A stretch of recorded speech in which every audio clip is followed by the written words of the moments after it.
Good Morning America host Savannah Guthrie's mother, 84-year-old Nancy Guthrie, is still missing, and the mystery has deepened as TMZ has reported that they received a ransom note.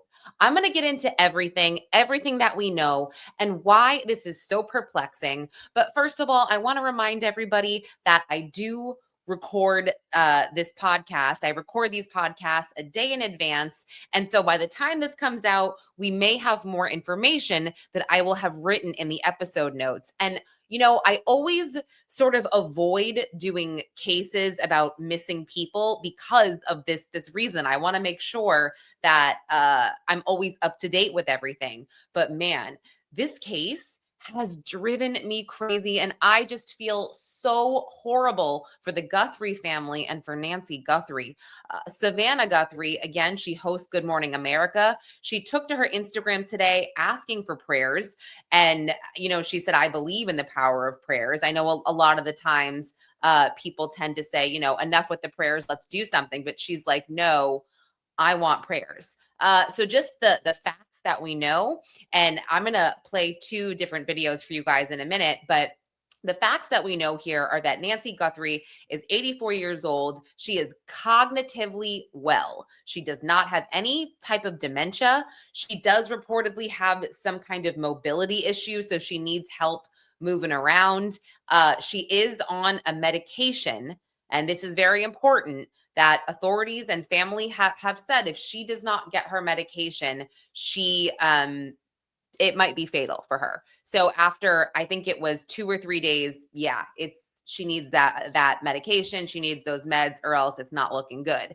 And during several press conferences with the local police in Tucson, Arizona, where she went missing, reporters have said, are you looking for her alive now? Do you think she's alive? It's been several days since she hasn't had her medication. And, the sheriff kind of seems to sort of skim over that and just kind of go quickly. And he's like, yep, we hope so. We hope so.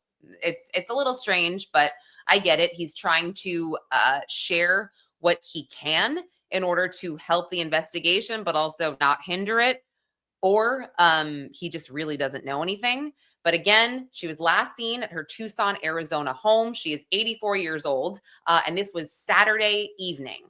And right now it is Wednesday. So Saturday evening, she was dropped off around 9:30 by Savannah's sister. Savannah's sister was the last one to see her. I guess they went to dinner, and her mother did not show up for church the next morning, and they eventually reported her missing around 12:30 on Sunday, 12:30 p.m. So investigators have said that they don't know what she was last seen wearing, although the new ransom note from TMZ indicates that they do know what she was wearing last, and that there are cameras around the home, although it was reported by Brian Enton, who was on the scene, that they noticed a camera was missing from the home, and police noticed it as well and said, okay, we're going to look for it. They also stated on Tuesday that they found blood evidence in the home, which obviously indicates that a crime occurred, as well as the fact that her cell phone was there, as well as her wallet and her purse. And so investigators believe that she was taken from the home, and they don't mean this literally, they mean it figuratively, but they believe she was taken from the home like while she was sleeping, right out of her bed, meaning she was taken in the middle of the night. So the sheriff was asked by reporters if it's one suspect, if it's multiple, and he said something like no clue, which is, again, concerning, but we'll give him the benefit of the doubt. But I feel like at this point the clock is ticking. So it's just, it's not looking good. As many of you know, the first 48 hours are the most critical, and we are past that. So I'm going to play this quick video, most of it from Good Morning America. Gives a background and more of what I'm speaking about. But man, I feel so bad for this family. I cannot imagine if it was my mom or my grandmother. family in Arizona. Behind the scenes, we're all rattled. We're all shaken. My mom is named Nancy Guthrie. She's strong, like hard iron and granite strong. It has been great to do this journey with you, Mom. Love you. Aw. Savannah Guthrie breaking her silence 2 days after her 84-year-old mother Nancy mysteriously vanished from her Tucson home. Police believe she was abducted while she slept, and now this frightening new detail: blood was discovered at the scene. We saw some things at the home that were concerning to us. It is personal. We just are asking you all to pray for her. We're wrapping you in love for sure, but we're also giving you collective action. Savannah's Today co-anchors getting emotional Tuesday morning as they read Savannah's plea hours earlier, asking for prayers. She adds, "We believe in prayer. We believe in voices raised in unison, in love, in hope. We believe in goodness. We believe in humanity. Above all, we believe in him. We need you. Bring her home." I saw that post of Savannah last night. I hit my knees and prayed.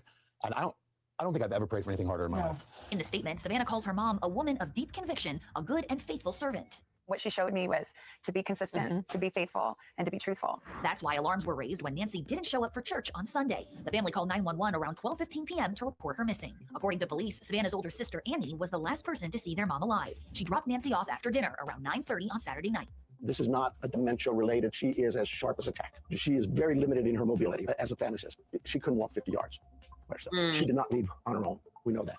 The case quickly switching from a missing persons investigation to a possible kidnapping after an LA Times source says there were signs of forced entry and blood found inside the home.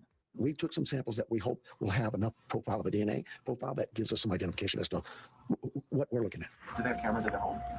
They do, and we're looking through some of that. Do you have a cell This phone? is Pima County, Arizona. We're looking at that as we speak.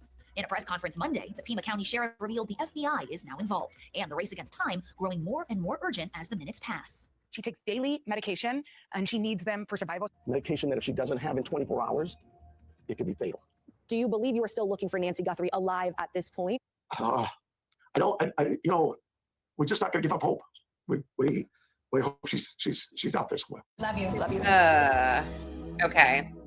Okay. And, I also want to just point out before I show you the TMZ video that the kidnapping of elderly people, that's among statistically the lowest of crimes. So generally, if an elderly person is kidnapped, and again, these are just statistics, it's someone they know or someone that is somehow has been connected to their life in some way. So many people have surmised that she lives by herself, but some, gardeners come over to take care of the lawn and the flowers, and, she has a cleaning person.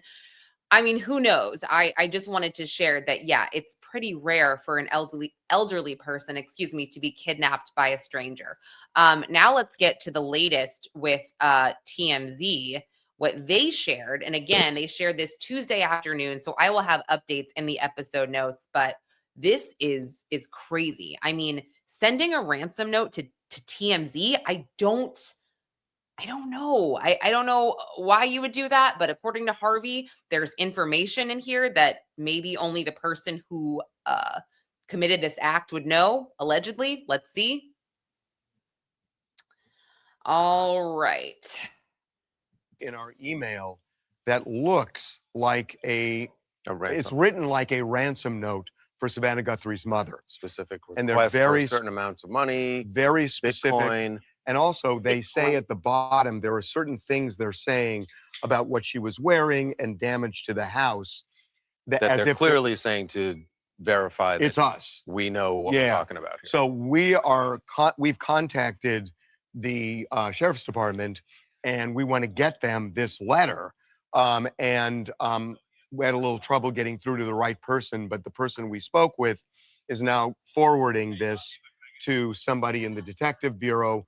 So if my phone rings, I may have to stop. And what's interesting is what? There was just a news conference that just ended with the sheriff, and he was asked about, and we're going to do this segment in a few minutes, but he was asked about a ransom note, and he just said, we're following all leads. Yeah, and this it's again, we don't know if it's this authentic, is legit, if it's authentic or not.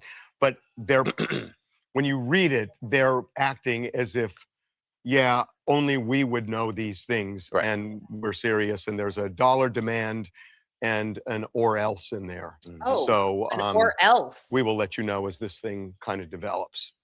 Okay, a couple things. I mean, I feel like I'm living in an alternate universe where I don't know if you guys recall, but it's like, or of course many of you will recall, but notes from serial killers used to be sent to news departments. BTK used to write notes, Zodiac, etc.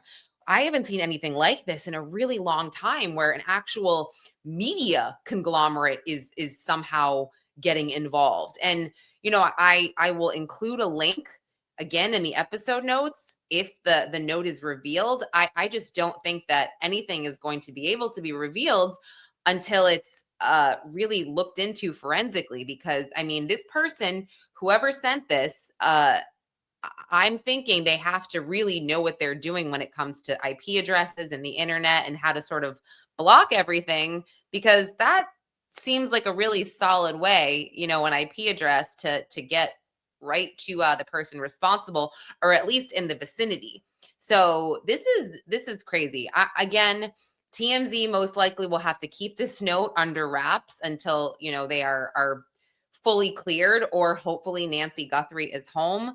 But again, as time passes, I cannot imagine. I really can't imagine. And I also don't quite understand the purpose of sending TMZ the note and not the police directly, because TMZ would get their hands on it eventually, as would every other news department. But I mean, there's got to be something really, really strategic and purposeful about this, right?